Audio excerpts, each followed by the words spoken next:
Bonjour Pauline. Alors, les ministres de l'Intérieur italien et français Roberto Maroni et Claude Guéant doivent se rencontrer ce matin à Milan sur un fond de polémique concernant l'accueil du flux de migrants arrivés de Tunisie.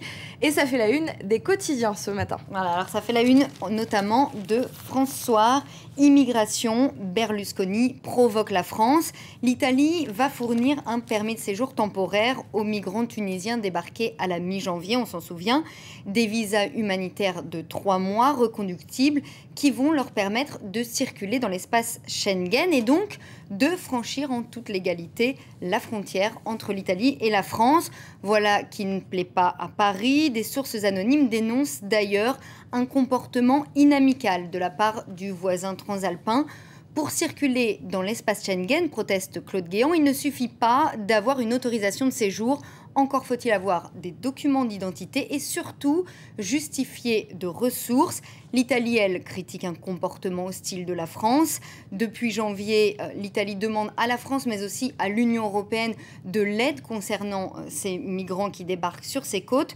Depuis la chute du président Ben Ali en Tunisie. Notamment sur l'île de Lampedusa. Exactement, 25 800 immigrés ont débarqué en Italie. Donc l'Italie qui demande de l'aide. Et Claude Guéant qui fait la une des quotidiens français, toujours concernant l'immigration, mais cette fois l'immigration légale. Il annonce qu'il veut la réduire. Oui, alors c'est une petite phrase dont il a l'habitude. Cette fois, c'est dans le Figaro magazine. Et tous les quotidiens reprennent cette polémique qu'il déclenche, puisqu'il veut réduire l'immigration légale, familiale, professionnelle et politique. Ici, on voit Libération qui titre « Guéant à droite dans ses bottes ». Pas de question de gaffe, nous dit Libé, quand il avait parlé par exemple de croisades en Libye ou des Français qui ne se sentaient plus chez eux, c'était des dérapages. Là, nous dit Libération, c'est un dérapage très contrôlé, un calcul politique qui vise à reprendre des voix au Front National dans l'optique de la présidentielle de 2012.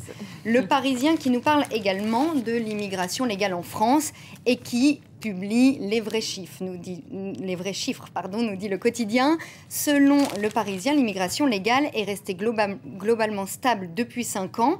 Le nombre d'étudiants étrangers séjournant légalement sur le territoire français est le plus important, celui qui a le plus augmenté ces dernières années. Mais, rappelle le Parisien, ces jeunes repartent ensuite dans leur pays. Également, à la une du Parisien, cette photo de Nicolas Hulot qui devrait se lancer dans la course à la présidentielle d'ici peu. Alors, il se déclarera normalement, officiellement, mercredi prochain à Sevran. Pour l'instant, il n'est donc pas candidat aux primaires chez les Verts. Le Parisien nous dit que c'est l'homme qui dérange la droite et la gauche. Le PS, l'UMP et le centre craignent tous qu'ils leur prennent des voix. Alors, Nicolas Hulot, il n'a aucun problème de popularité. C'est le champion toute catégorie des classements de personnalités politiques.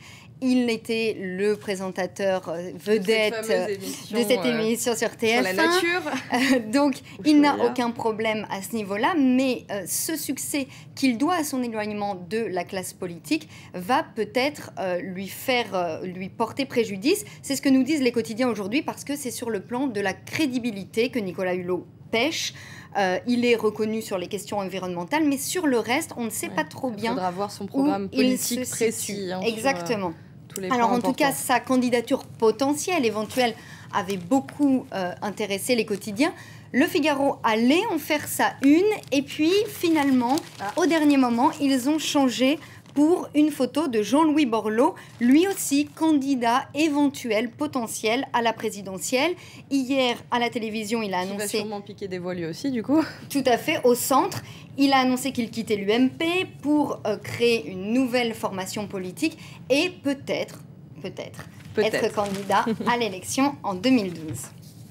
Alors dans la presse française aujourd'hui également, Jean-Louis Trintignant qui annule sa prestation au Festival d'Avignon. La raison, la présence de Bertrand Cantat. Voilà, alors pour ceux qui ne s'en souviendraient pas, Bertrand Cantat, ex-chanteur de Noir Désir, a été condamné à 8 ans de prison pour coups et blessures mortelles sur sa compagne de l'époque, Marie Trintignant. C'était en 2003. Depuis, il a été libéré en 2007. Il a repris sa carrière. Son groupe s'est dissous en novembre, mais il se diversifie. Et là, il était à l'affiche d'un spectacle au Festival d'Avignon. Le problème, c'est que Jean-Louis Trintignant est lui aussi prévu au Festival d'Avignon. Il a donc décidé d'annuler sa prestation. La tragédie sans fin, titre Libé, une affaire qui a pris des proportions importantes au Québec où il doit se produire, mais aussi en France. En France, la polémique concerne donc le Festival d'Avignon. Jean-Louis Trintignant déclare qu'il ne peut pas accepter de dire des poèmes dans le cadre du festival alors que Bertrand Cantat va s'y produire. Et le Parisien reprend cette déclaration de Jean-Louis Trintignant et une autre phrase: « Il est l'homme que je déteste le plus au monde ». Il ne se produira donc pas avec cet homme-là dans le même festival. Merci beaucoup, Aude Soufi, pour cette revue de presse française. Merci.